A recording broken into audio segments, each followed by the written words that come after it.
उसने किया। ऐसे आगे अगर बात चलेगी कि ये सब कॉन्सेप्ट को अलजेब्रा में किसने किया तो मेरा नाम जरूर आएगा, ऐसा हो ही नहीं सकता कि ना है, ठीक है। तो सिमेट्री क्या है आप भी जानते हैं, इसको हिंदी में कहते हैं सममितता। सममितता, एक जैसा दिखना, एक जैसा दिखना। सिमेट्री का मतलब होता है एक जैसा दिखना। देखिए कई सारे बच्चों को अब ये डाउट आ गया होगा कि यार हम किसी सवाल में सिमेट्री लगाएंगे या वैल्यू पुटिंग करेंगे या कोई और तरीका अलजेब्रा का लगाएंगे, आखिर करेंगे क्या। तो मैं उनको बता दूं कि मैं जितने भी तरीके आपको बता रहा हूं, चाहे वो एक वेरिएबल को जीरो करने की बात हो, चाहे वो दो वेरिएबल का मान पुट करने की बात हो, चाहे वो सिमेट्री हो, चाहे गुणा भाग हो, कुछ भी हो, मैंने एक बात आपको बताई कि अगर आपने कोई सा भी मेरा बताया हुआ तरीका सवाल में लगा दिया तो 100% उत्तर मिलेगा। ऐसा जरूर हो सकता है कि किसी सवाल में सिमेट्री आपने लगाई बट लगी नहीं पा रही, तो फिर आपको वैल्यू पुट करनी पड़ेगी, या किसी सवाल में आपने वैल्यू पुट की बट वैल्यू समझ में नहीं आ रही तो आपने सिमेट्री लगा दी। लेकिन अगर मेरे एक सवाल में मेरे सारे तरीके लगे 3 के 3 या 4 के 4, तो आप समझ लेना कि उत्तर सबसे बराबर आएगा। अब ये आपको प्रैक्टिस या जो मैं क्लास ले रहा हूं उसके बाद समझ में आएगा कि कहां पे आपको सिमेट्री लगानी है, कहां पे क्या करना है। सिमेट्री का मतलब ही होता है एक जैसा दिखना। देखिए 99% केसेस आपको बहुत इजीली दिख जाएंगे, तो आपको इस बात की चिंता नहीं करनी है, इस बात का डर नहीं करना आपको कि यार मैं सिमेट्री लगाऊंगा पेपर में क्या लगाऊंगा, जो लगाओगे उत्तर आ जाएगा, जो लगाओगे उत्तर आ जाएगा, ठीक है।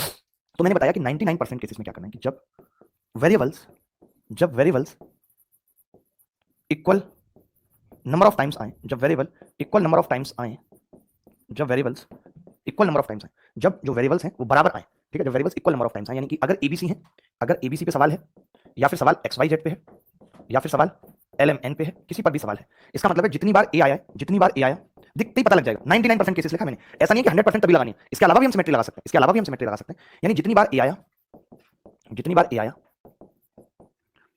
उतनी बार बी आए, उतनी बार बी आए, उतनी बार सी आए, उतनी बार सी आए। मैं फिर से इस बात को समझाऊंगा कि सिमेट्री 99% केसेस में हमें देखते ही पता लग जाएगी कि जितनी बार ए आया है, उतनी बार बी आया है, उतनी बार सी आया है, तो समझ लो कि सिमेट्री लगानी लगानी है। 1% ऐसे केसेस होंगे जहां मुझे डाउट होगा, बट कोई बात नहीं, मैं लगा दूंगा, और अगर लग गई तो उत्तर आना ही आना है, नहीं आया तो कोई और तरीका देखूंगा।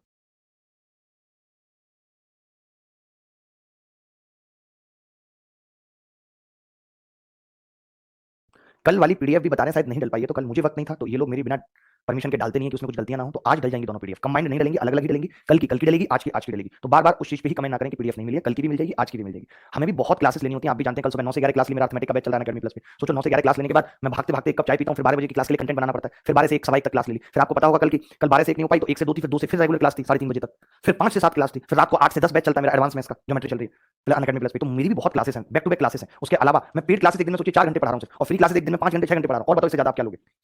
आज भी शाम को 5 बजे क्लास है, फ्रेश क्लास है एकदम, ट्रेपेजियम और साइक्लिक क्वाड्रिलेटरल पे। और मैं इतना बता दूं कि ट्रेपेजियम और साइक्लिक क्वाड्रिलेटरल पे आप समझ लीजिए कि पेपर में सवाल इस बार आ रहा है, और आ रहा है तो पढ़ लेना अच्छे से, ठीक है।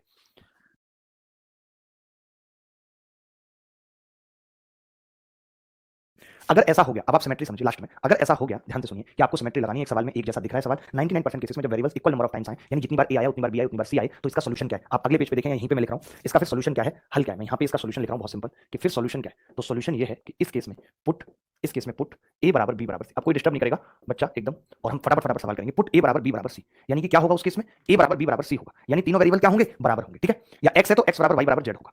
ये मैं सिंगल फैमिली की बात कर रहा हूं, ये बात ध्यान रखना, सिंगल फैमिली या तो सवाल एबीसी पे है, या सवाल एक्स वाई जेड पे है, या सवाल एलिमेंट पे। अब सवाल वाला बदतमीज हो गया और उसने क्या किया कि सवाल एबीसी भी पूछ लिया और उसी में एक्स वाई जेड डाल दिया। तो नियम थोड़े से अलग होंगे, वो जब बताऊंगा जब सवाल आएंगे। पहले इतनी सी बात बताओ, अगर समझ में आ गई तो मैं डायरेक्ट सवाल लोग पे जाना चाहता हूं।